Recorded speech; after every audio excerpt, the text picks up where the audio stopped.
गर्मी का महीना शुरू हो चुका है और पुणे में इस बार रिकॉर्ड ब्रेकिंग हीट पाई जा रही है।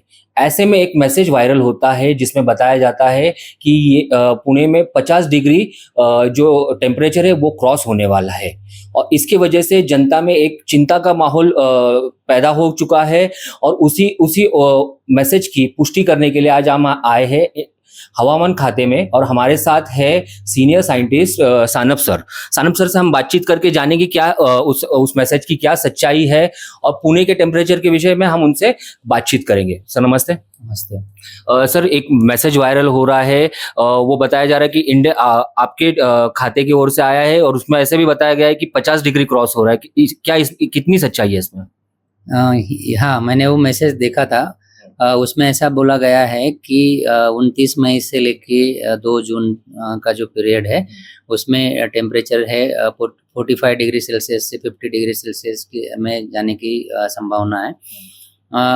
ये भारतीय मौसम विभाग से ये ऐसे कोई मैसेज दिया नहीं गया है और ऐसा कोई पूर्वानुमान हमने जारी नहीं किया है। और हम जो शॉर्ट रेंज फोरकास्ट में 3 से लेके मतलब 7 दिन तक फोरकास्ट देते हैं और उस फोरकास्ट में कहीं पे भी 45 से 55 degree Celsius 50 degree Celsius temperature जाएगा, ऐसा कोई भी मैसेज हमारी तरफ से नहीं गया है। और एक महीना पहले एकदम क्लियर कट बताना कि 45 डिग्री से लेके 50 डिग्री सेल्सियस टेम्परेचर पुणे या कौन से भी लोकेशन पे जाएगा, ये डिफिकल्ट होता है और साइंटिफिकली हम ऐसा नहीं बोल सकते। सर ऐसा अभी हम ऐसा फील कर रहे हैं, इतनी हीट फील कर रहे हैं जो हमने पिछले कई सालों में नहीं ये हुआ था। इसका क्या वजह रह सकती है? क्या आपका रिसर्च क्या कहता है? टेम्परेचर जो है वो पुणे में मतलब पिछले कुछ दिनों से आप देखेंगे तो 40 से 42 डिग्री सेल्सियस तक देखे गए हैं। और ज़्यादा टेम्परेचर हमें लोहेगांव का जो एरिया है वहाँ पे देखने को मिले हैं। परसों का टेम्परेचर देखेंगे तो 42.6 डिग्री सेल्सियस जो है वो लोहेगांव में नापा गया और वो महाराष्ट्र का सबसे ज़्यादा टेम्परेचर उस दिन में था, क्योंकि उसके पहले कुछ दिनों में विदर्भा में टेम्परेचर्स सबसे ज़्यादा जा रहे थे, जैसे चंद्रपुर या ब्रह्मगिरी उस स्टेशंस में 45 तक टेम्परेचर हमें देखने को मिले हैं।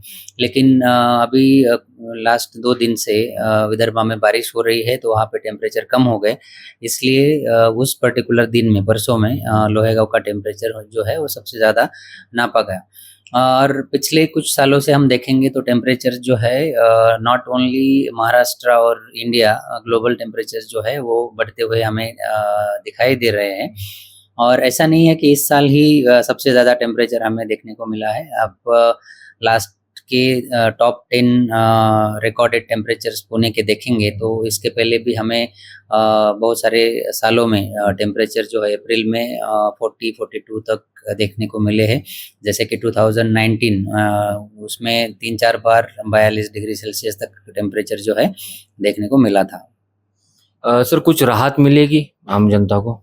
यस, 4 तारीख से थोड़ा सा बादल छाए रहने की संभावना है और उसके कारण दिन का जो टेम्परेचर है वो 1 या 2 डिग्री सेल्सियस से कम होने के चांसेस है। सर बारिश के कोई चांसेस?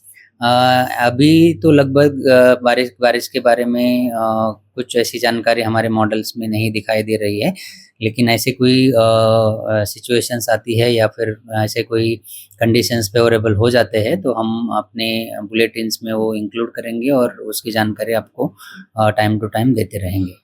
सर जो अभी आम लोगों में पाया जा रहा है सनस्ट्रोक वगैरह, उष्माघात वगैरह पाई जा रही है, क्या आपके डिपार्टमेंट की तरफ से कोई गाइडलाइंस वगैरह लोगों के लिए कोई सलाह वगैरह जारी की जाती है? हाँ, मतलब हम फोरकास्ट देते हैं, उसके साथ जब भी टेम्परेचर 40 डिग्री सेल्सियस से ज़्यादा जाता है तो हम जो बेसिक गाइडलाइंस है, जैसे कि ज़्यादा से ज़्यादा पानी पीते रहना है। दोपहर का जो ज़्यादा गर्मी वाला टाइम रहता है, जैसे 12 से लेके 4 बजे तक, उस टाइम में स्पेसिफिकली जो लेबर लोग हैं उन्होंने उस टाइम पे काम नहीं कर मतलब ज़्यादा धूप में नहीं जाना चाहिए, और आम लोग भी उसी टाइम पे ज़्यादा विदाउट एनी इम्पोर्टेंट वर्क हम बाहर जाना अवॉइड करना चाहिए। उसके अलावा जो जितने भी बेसिक गाइडलाइंस है हाई हीट के, उसको फॉलो करना चाहिए। तो दोस्तों ये थे सानप सर, जिन्होंने विशेष सूचनाएं दी है कि जैसे पानी टाइम से टाइम पीते रहना है, दोपहर के वक्त मतलब 1 बजे से 4 बजे के बीच में बाहर नहीं जाना चाहिए, ऐसी कुछ सलाहें जारी की है। न्यूज़ डॉट्स के लिए मैं ज़ोएब शेख, पुणे।